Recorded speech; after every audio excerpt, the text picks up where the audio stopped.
Guys, there's definitely a lot she could be held accountable for, specifically when it comes to the southern border. Definitely. All right.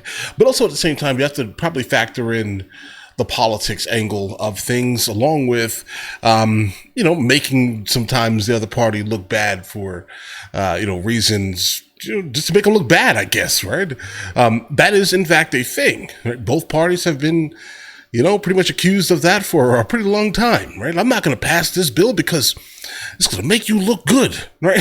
Right? It's going to make you look good, but is it really beneficial for the American people? Not really, right? And that's kind of why I tell people all the time, specifically on this channel here, guys. Listen, I want you to vote for whoever, okay, has the ability to directly affect your life, not your neighbor's life, okay, your household specifically, right?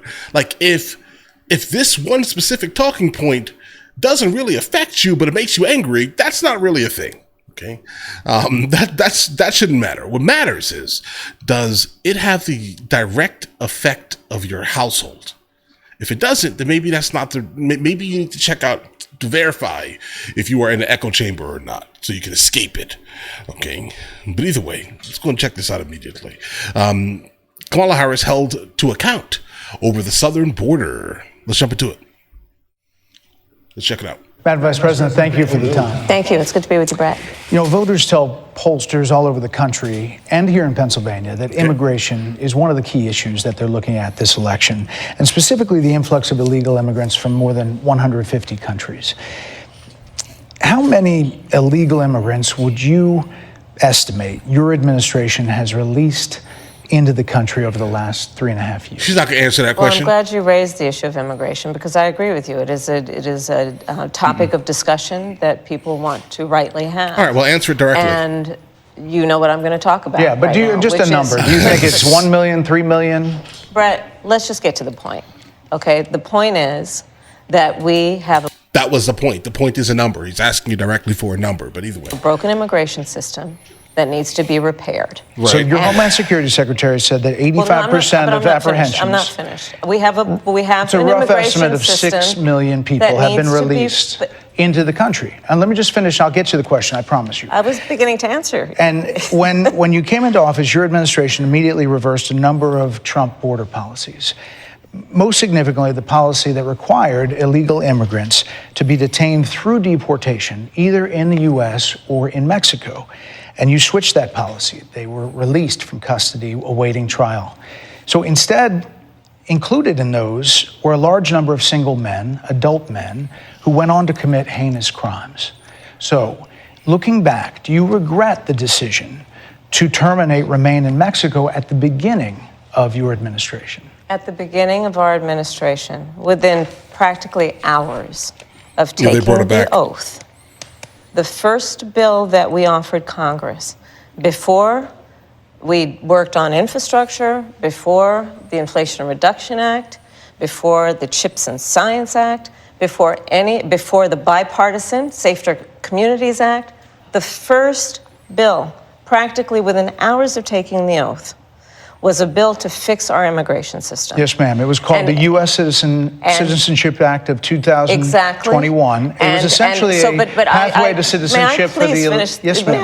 May I finish responding, please? But you have to let me finish, You had the White House and the House and the Senate, and they didn't bring up that bill. I'm in the middle of responding to the point you're raising, and I'd like to finish. Yes, ma'am. I think depending on who's watching this, that will define pretty much how this is going. I'm going to be honest. So for example, if you are someone who support Kamala Harris, you're going to be like, bro, why is he not allowing her to answer? But if you're not someone who supports Kamala Harris, you're going to be like, she's basically known for dragging out answers, and the reason why he's doing this is because she's just going to drag out the answer until you get tired of hearing it and move on. I get that also. And that's just an interesting thing, how you can, how we can all watch the same thing, but have like honest, different opinions on what we're encountering. But I think that he should, at least give it like 5-10 more seconds before you cut her off. Just a thought. We recognized from day one. He was told not to let her talk, no doubt. To the point of this being your first question, it is a priority for us as a nation and for the American people. And our focus has been on fixing a problem. And from day one, then, we have done a number of things, including to address our asylum system and put more resources, getting more judges, what we needed to do to tighten up penalties and increase penalties for illegal crossings, what we needed to do to... How many people did you let in before you actually decided that was going to be a thing? I'm just going to be honest. I mean, that only is, what, 4 months old? Deal with points of entry between border entry points. That's the work we did, and we worked on supporting what was a bipartisan effort, including some of the most conservative members of the United States Congress, to actually strengthen the border. That border bill would have put 1,500 more border agents at the border, which is why I believe the Border Patrol agents supported the bill. It would have allowed us to stem the flow of fentanyl coming into the United States, which is a scourge affecting people of every background, every geographic location in our country, killing people. It would have allowed us to put more resources into prosecuting transnational criminal organizations, which I have done as the Attorney General, former Attorney General of a border state. Madam Vice President, a couple of things. Prosecuted trafficking of drugs, guns, and human beings. And Donald Trump. Yeah, this is the one thing that I think the, specifically Fox does not want her to talk about, her career prosecuting. Because like, if you pay attention to how kind of politics have been for the last, 2 decades, you'll instantly realize that that the right normally is like the law and order candidate, right? Almost always. They always bring that type of thing, right? And so if you allow her to talk on this platform, you're influencing on this platform. And that's the last thing they want. So this is why he's about to interrupt her pretty gracefully. Which I have done as the Attorney General, former Attorney General of a border state. Madam Vice President, a couple of things. Prosecuted trafficking of drugs, guns, and human beings. And Donald Trump, but let me just finish. 6 Democrats voted against that bill. Learned about that bill and told them to kill it because he preferred to run on a problem instead of fixing a problem. And in this election, this is rightly a discussion I knew she was going to go there. The American people want to have. And what they want are solutions. And they want a president of the United States who's not playing political games with the issue, I hear you, but actually is focused on fixing it. 6 Democrats voted against that bill. It would have allowed 1.8 million illegal immigrants into the country a year. A lot. I'm going to be honest, bro. Okay, if Sanders was against that bill, then it was crazy. That's what I want you to know deeply. All right, understand that specifically, and I definitely wouldn't call him a Democrat or her a Democrat. So but either way, that's not the point. Obviously, we're making here. But if Sanders didn't like it, then that's absolutely crazy. So just know that you're entering into something that is probably moneyed. A lot of conservatives had a problem. Somebody's getting paid. These are the 6 Democrats. But more importantly, back to the original premise, Jocelyn Nungari, Rachel Morin, Laken Riley, they are young women who were brutally assaulted and killed by some of the men who were released at the beginning of the administration, well before a negotiated bipartisan bill. Former President Clinton actually referred to Laken Riley Sunday, campaigning for you in Georgia, saying if those men had been properly vetted, Laken Riley probably would not have been killed. So if it wouldn't have happened, this is well before any negotiation. This is well before Donald Trump got involved in the politics. This is a specific policy decision by your administration to release these men into the country. So what I'm saying to you, do you owe those families an apology? Let me just say, first of all, those are tragic cases. There's no question about that. Yeah, she has to take blame for that. She does. Definitely. No question about that. But I definitely wouldn't say that Trump was not in the politics, because he was always in the politics. Like the entirety of the time that Biden and her have been in office, he was always there. He knew he was going to run again. So, I mean, that's just the reality of it. Like, we can have a conversation about, whose policies are more interesting, right? But we do need to still understand the game here. And it is definitely a game that is, in fact, being played with the American people, regardless of whatever party you're interested in. It's a game being played with us, bro. All right? Just be fully aware of that. And I can't imagine the pain that the families of those victims have experienced for a loss that should not have occurred. So That is true. It is also true that if a border security had actually been passed 9 months ago, it would be 9 months that we would have had more border agents at the border, more support for the folks who are working around the clock trying to hold it all together. Madam Vice President. To ensure that no future harm would occur. And this election in 20 days will determine whether we have a president of the United States who actually cares more about fixing a problem, even if it is not to their political advantage in an election, because there was a solution, Brett. Madam Vice President, it was a... That's that game that I'm talking about. They're both playing games. The reality is that they're both playing games to the American people. And they're trying to basically force us into picking the lesser of two evils, rather than legitimately being like, hey, listen, let's do something for the American people instead of, waiting and utilizing it for some type of political gain. It's both. It's all nonsense, bro. It's all nonsense. Policy decision in the early part of your administration. I will let one of the mothers talk about it. Take a listen. Because of the Biden-Harris administration open border policies catch and release, they were enrolled in the Alternatives to Detention program. This meant that they were released into the United States. It was not even a full 3 weeks later that they would take my daughter, Jocelyn Nungare's life. I believe the Biden-Harris administration open border policies are responsible for the death of my daughter. Yeah, that is absolutely sad, completely. And I mean that to the depths of me. Incredibly sad, right? But you just don't know all of the, the contemporary, let's say, buzzwords like that. The average person doesn't know these things. So does it smell like she's been coached? Yes, incredibly. Incredibly. But that does not take away, obviously, at all from, what happened to her and her family. It doesn't. But it seems a little coachy. That's the early days. So do you owe them an apology is what I'm saying. I will tell you that I am so sorry for her loss.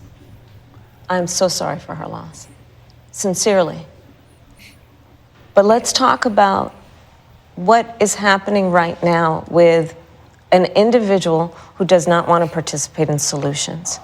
Let's talk about that as well. But do you want to answer? In all You're not fairness, either, I told you, I feel awful for what she and her family have experienced. During that time, you said repeatedly that the border was secure. When in your mind did it start becoming a crisis? I think we've had a broken immigration system transcending, by the way, Donald Trump's administration, even before. Yeah, I would honestly say, 60s, 70s. That's probably that was probably like the bad times. And ever since then, it just started getting worse progressively over the years, under every single president since then, basically. That's the reality. Absolutely. Let's all be honest about that. I have no pride in saying that this is a perfect immigration system. I've been clear, I think we all are, that it needs to be fixed. We need more. I was just down at the border talking with border agents, and they will tell you, and I'm sure you probably... The public had to force you down there. I know you investigate and you are a serious journalist. They will tell you, we need more judges. We need to process those cases faster. We need the support for those cases that should be prosecuted. They need more resources, and Congress ultimately is the only place that's going to get fixed, Brett. Well, that's how this system works. That's the premise of this question. There were 90-plus executive orders that were rescinded in the first days. Many of those were Trump border policies. I'm not going to stay here because there's other things to talk about, but you frequently talk to the Border Patrol Union for support of that bipartisan bill, and they did. They supported it. But they also just endorsed Donald Trump and said, you've been, quote, a failure with border security. Why do you think they said that? I think they're frustrated, and I get it. They want support. They want support, and that's what that border security bill would have done. These guys down at the border, these men and women, they're working hard. They're working around the clock. I get it. There's a lot of people that look back at what you said in 2019 when you first ran for president. And there have been changes, and you've talked about some of them. Constant changes. When it comes to immigration, you supported allowing immigrants in the country illegally to apply for driver's license, to qualify for free tuition at universities, to be enrolled in free health care. Do you still support those things? Listen, that was 5 years ago, and Okay. I'm very clear that I will follow the law. I have made that statement over and over again, and as Vice President of the United States, that's exactly what I've done, not to mention before. Yeah, but if you become the president, you would be the law for the most part, bro. You have the ability to sign in all types of crazy executive orders, and if that was at one time your perception of reality, then that's a little crazy, because I don't think I've ever had that perception of reality, right? So you need to disavow yourself here. If that's the case, you chose a running mate, Tim Walz, who's governor of Minnesota, who signed those very things into state law. So do you support that? Ooh, I see you. Well played. Finally, that was your first real just over the top question. You set her up for that. I like that. Are very clear, and I am very clear, as is Tim Walz, okay, that we must support and enforce federal law, and that is exactly what we will do. So decriminalizing border crossings, like you said in 2019. I do not believe in decriminalizing border crossings, and I've not done that as Vice President. I will not do that as President. So these are evolutions that you've had. But let's be very clear. But none of them are criminals, though. I mean, I hear you, Kamala Harris, but it just doesn't feel like that's the actual truth here. Because personally, if I was in your position, if you step onto American soil, you are trespassing. And do you know what we do to trespassers, bro? We give them police records of sorts. Okay? You are here. You were not invited, okay? You didn't go through the CBP1 app, okay? You didn't do none of these things you should have done. But instead, you're trespassing on land. Okay, that's what I would look at it as. I'm the only person who's running for president who has prosecuted transnational criminal organizations, from the Sinaloa cartel to the Guadalajara cartel to people who have trafficked in guns, drugs, and human beings. I have spent a significant part of my career going after people who present a threat to the safety of the American people and cross our border with the intent of doing us harm, and cross our border illegally. And I will do that work as Vice President. I take that work quite seriously. Hey, Sean Hannity. Guys. Oh, okay. Now, listen, the interview was solid. I think we did basically get a slight, some slight knowledge, let's say, on exactly her overall opinions. I think this is going to be an interesting one. I understand why they're all so close in the percentages right now, because, bro, either you're with her or against her, or you're with him or against her. That's basically where we are right now. All right. And I do think that she failed the southern border pretty drastically. She's now making excuses for it. And based off of the person who she chose, Tim Walz, that's a wild one. All right. We don't want that one. You don't want him anywhere near the White House. All right. I'm telling you, if I walk into a bathroom, all right, if I walk into a bathroom and there are feminine hygiene products in the bathroom, bro, I'm never going back to this establishment again. I'm just going to be honest. That may sound crazy, but I just don't understand why. But either way, listen, you guys all have an absolutely amazing day. And again, vote for who has the ability to change your life directly. That's it. All right, catch you guys later. Guys, before we go, are you guys subscribed to the other channels? Logical Movie Reviews with Mr. L. Boyd, along with Mr. L. Boyd Music. Both are found in the description. Check it out.